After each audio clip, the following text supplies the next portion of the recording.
Hi, my name is Macy Brown, and you're listening to All About the Renaissance podcast. So in this podcast, I'll be discussing and analyzing the use of colors during the Renaissance and their significance, as well as 2 articles that evaluate the impact of color during the Renaissance. Back then, art was a channel for the diffusion and development of ideas during the Renaissance. Humanism, the most notable of these, changed people's ideas and allowed them to investigate and enjoy human life. Artists were able to express their thanks and communicate their thoughts via art, some of which altered the world. When people think of the Renaissance, they often think of the many great works of art created during that century and the great artists that came out of this time period. Yet due to the ease of access in retrieving art materials in the 21st century, we often disregard what it was like to paint with colors before chemists had created them. It wasn't as easy as going to Michael's and picking up a can of paint. When we look at color, each pigment has a significance attached to it. Every color represents a different meaning. Sometimes it's based on how readily available it is to use. Synthetic pigment was not available at the time, so color on its own was very rare and quite difficult to produce, which ended up putting a lot of value on the art and the color. Certain colors were harder to achieve than others due to limitations in nature. Therefore, we often see colors that are associated with wealth and status based on their price to use. During this time, paint was created through nature, and when people saw different colors in plants or whatever it was, they had to think of ways to use that and incorporate that into their paintings. So the first journal, titled Color and the Exchange of Ideas Between Patron and Artists in Renaissance Italy by Thomas McGrath, discusses how famous artwork in the Renaissance is always attributed to the artist who created it. However, the reason the art was available to produce is due to the patrons, who were a person or group of people that paid for the artwork to be completed. In this sense, the patrons played a major role in the development of art pieces that they had commissioned. They gave instructions and guidelines for what they wanted to see their artist to do. And the next article, written by Mary Virginia Orna, Manfred J.D. Lowe, and Norbert S. Bayer, titled Synthetic Blue Pigments, 9th to 16th Centuries, focuses on the blue pigments and how they were highly valued and were beautiful when incorporated into the artwork. As mentioned earlier, we don't think of the process it takes to create these vibrant pigments. This article details several manuscripts from the early centuries that explain how to make different pigments of blue, which required very extensive procedures and time to make these colors. So while the overall painting and artwork from the Renaissance are very much valued and appreciated over hundreds of years, the specific colors and symbolism behind those colors are what make the art pieces so significant and special. Colors offer an insight into social status and wealth, as well as having a role in sacred and religious subjects. In addition, the relationship between artist and patron communicates mainly based on color palettes and schemes for negotiation. First, I wanted to discuss the value system of color and the pigment of art, since so many different types of pigments had a significance associated with them. A lot of the colors were associated with wealth and power and status due to the scarcity of the resources. The first one I wanted to look at was lead white, because it was very valued in paintings since it produced a beautiful and luminous glow over the artwork.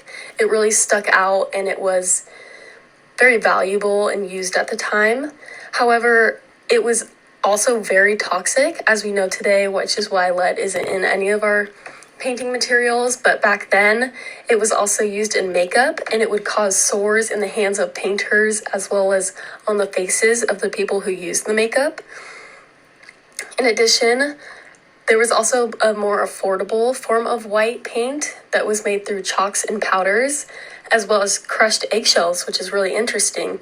It makes me wonder if you could somehow make a form of paint using eggshells today. In addition to white, there was also a significance in the color white in fashion. So people were wearing white silk, and people who bleached their garments in white show that they were someone who was wealthy and from a household of privilege. And so that's another way that white was very valuable. Also, other colors like yellows and browns, they were called mummy yellows and mummy browns because they were made from ground up bits from ancient embalmed bodies, which is so crazy to think about, that they would reach in and almost take advantage of those passed away people and use it for paintings. But it is really interesting to learn that, because I never would have thought that you could make paintings from dead bodies. Moving on to red. Red is a very expensive color that was used to accent a piece of art. And so if you saw red in a painting, it would symbolize wealth and status, and it would stick out so much that you would know that whoever painted that or whoever commissioned that artwork had money and that they had the resources to get red. This also connects to the significance of red in today's society, because we see a lot of designer brand items incorporate red into their brand. So, for example, Cartier, the jewelry company, their whole accent color is red. They use it in their bags, their packaging, their logo. It's just very prominent in their company, as well as Louis Vuitton. They oftentimes have an accented red on the inside of their handbags, as well as in their wallets, and certain things like that.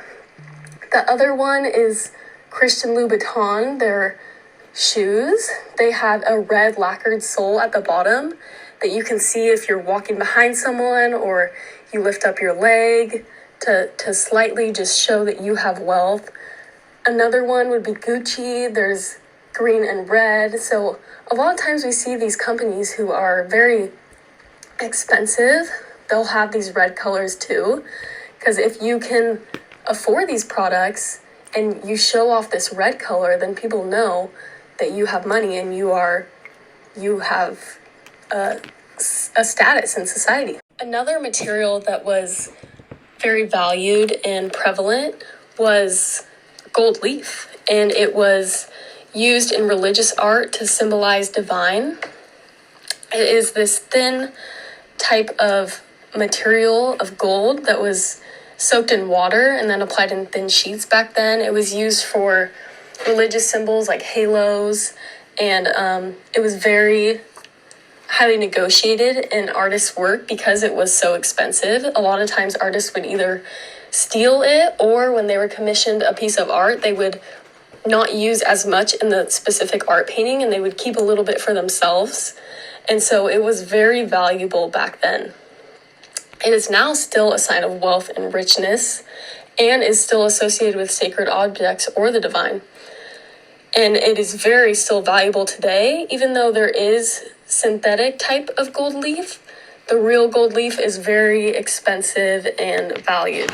I thought it would be a good idea to interview my dad on the topic of gold leaf, because he does decorative painting and works with this material often.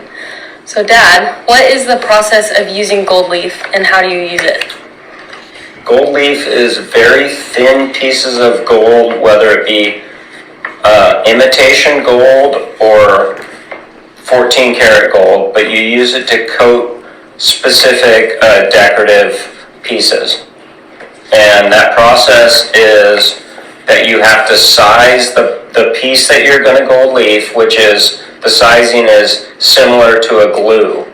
So you apply the glue or sizing, and you have to wait till the sizing gets a certain tackiness. Yeah.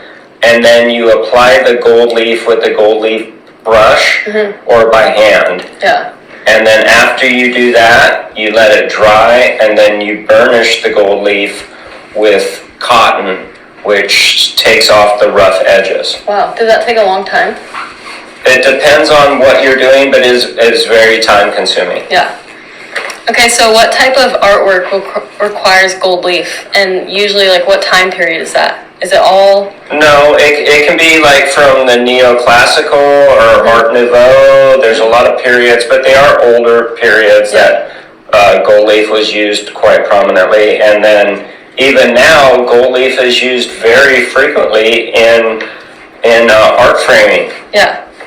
And do like modern homes use it now today? Not so much. Yeah. Yeah. Okay, so I know that you work at the Catholic Church often, so do they use gold leaf a lot? Because I know that it symbolizes the divine and things like that. Yeah, they use it for a lot of their altars and their the shrines and a lot of areas that Catholic churches use. They like to use the gold leaf because it is very bold. Yeah, yeah. And then you said imitation gold leaf. So what's the difference between that and real gold leaf? And like, would I be able to notice it who doesn't see gold leaf often?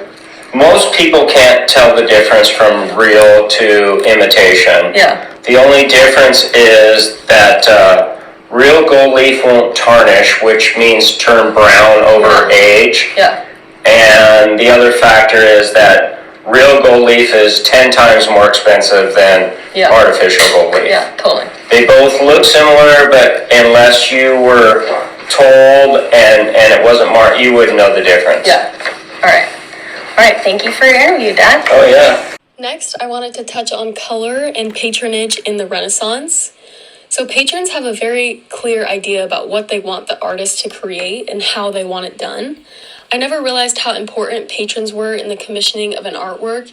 They played a much larger role in a work of art than we assume them to be. Normally we say it is all the artist, but really the patrons had a lot of contributing ideas and factors that go into the art as well.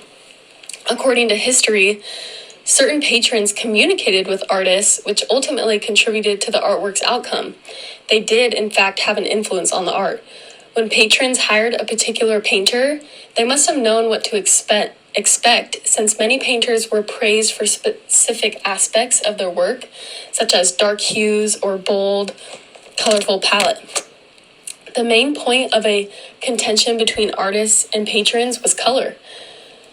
The most talked about topics were the quality and quantity of expensive colors to be utilized. This demonstrates a coloristic richness associated with pricey pigments to symbolize riches. It is not uncommon for a patron to tell an artist to use a certain pigment in a specific amount on an object, and some even had a say in how the subjects in a painting should be positioned or how the landscape should be done. Color and pigment were frequently not written into a contract between a patron and an artist.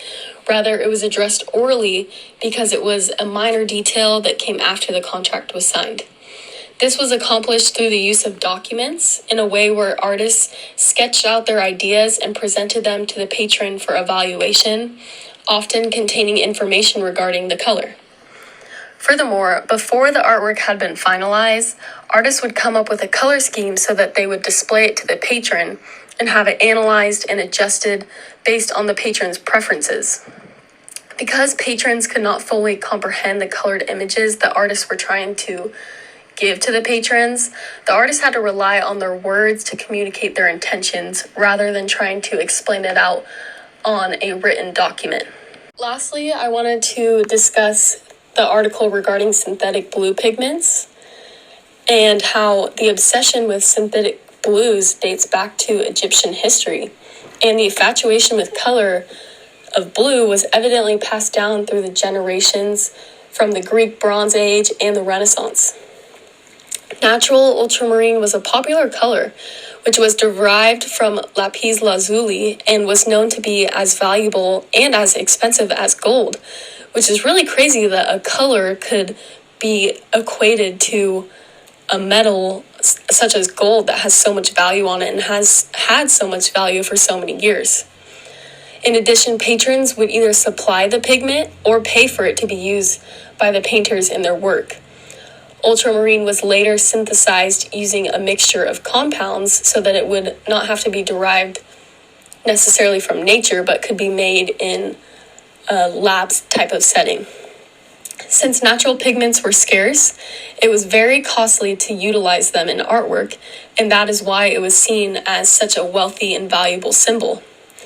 The Lucca manuscript, as well as other manuscripts, detail the recipes to create pigments, dyes, and related crafts.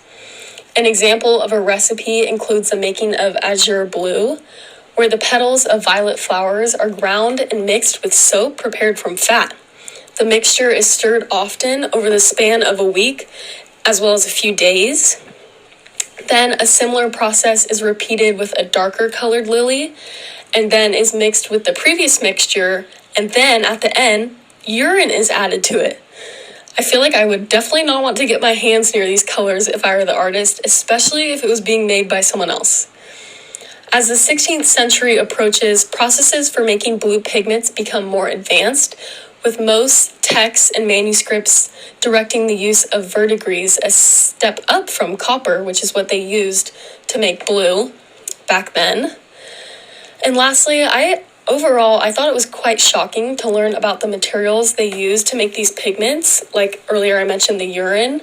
They also used hot horse dung to create a very durable azure blue. It makes me wonder where they get these ideas and what makes them decide to try them out. I guess you could say they had a lot of determination in making sure they had the best colors possible. I'm very thankful today that we have other ways of achieving the color blue and other types of colors that they had to come up with new and innovative ways to create. To conclude, after learning all about the significance of color and its symbolism and status of wealth and power, I think it's also important to look at how color is used today and what symbolism color means for us in our world. I think a lot of colors are used to represent different things, such as politics and world countries with flags, as well as sports teams. In colleges, a lot of people who root for certain sports teams are very true to their colors. I know I have a friend who is a USC stan, and they will not wear any colors associated with UCLA. So I think colors do have a lot of meaning, as well as traffic lights. Red means stop, green means go. It's very interesting to wonder where these meanings and these reasons for using certain colors came from. I think each color has a specific connotation to it, and each color has a certain meaning that we now use in today's society. And it is interesting to think about whether this came from the Renaissance, since so many colors had a social status attached to it. And so that's all I have today. Thank you.